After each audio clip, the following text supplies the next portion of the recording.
भारत निर्वाचन आयोग ने लोकसभा चुनाव साल 2024 के लिए तारीखों का ऐलान कर दिया है।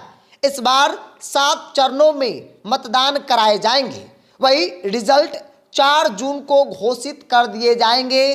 चुनाव आयोग ने साथ ही साथ 4 राज्यों में भी विधानसभा चुनाव कराने का ऐलान कर दिया है। अब एक एक करके जान लीजिए कि कौन सी चरण में कितने सीटों पर चुनाव होने हैं। इलेक्शन होगा 7 चरणों में। दरअसल 19 अप्रैल को पहले चरण में कुल 109 सीटों पर मतदान होगा। उसके अलावा 26 अप्रैल को दूसरे चरण में 89 सीटों पर मतदान होगा। 7 मई को तीसरे चरण में कुल 94 सीटों पर चुनाव होगा।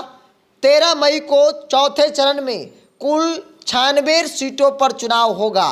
इसके अलावा 20 मई को 5वें चरण में 49 सीटों पर चुनाव होगा।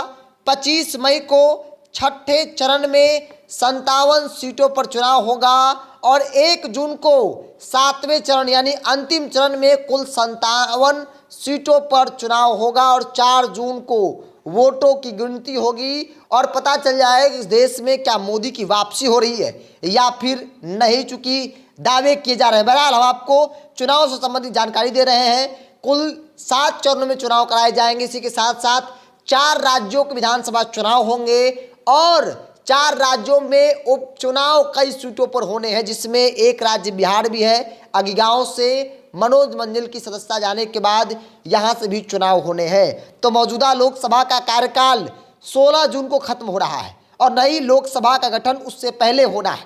आंध्र प्रदेश, सिक्किम, अरुणाचल प्रदेश और उड़ीसा में विधानसभा का कार्यकाल भी जून के अलग अलग तारीखों पर खत्म हो रहा है।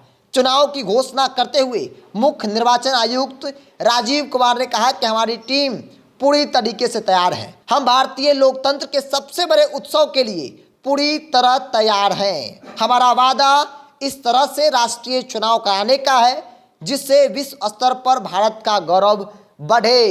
तो किसी प्रकार की कोई धांधली नहीं होगी। न सिर्फ मीडिया हाउस को बल्कि पॉलिटिकल पार्टीज को भी गाइडलाइंस जारी किया गया है और पूरी तरीके से स्पष्ट शब्दों में कहा गया कि जो गाइडलाइंस जारी किए गए हैं उस गाइडलाइंस का पालन भी होना चाहिए। आम लोगों में कोई डर भय नहीं होगा। इसकी पूरी जिम्मेवारी और जवाबदेही चुनाव आयोग की है। चुनाव आयोग इसको लेकर पूरी तैयारी भी कर ली है। चुनाव का ऐलान हो गया और 7 चरणों में चुनाव जो है वो कराए जाएंगे और 4 जून को मतगणना होगी और रिजल्ट भी आपके सामने आ जाएगा। तो लोकसभा के साथ साथ 4 राज्यों के विधानसभा चुनाव और कई राज्यों में उपचुनाव भी विधानसभा के होने हैं, जिसमें से एक राज्य बिहार भी है।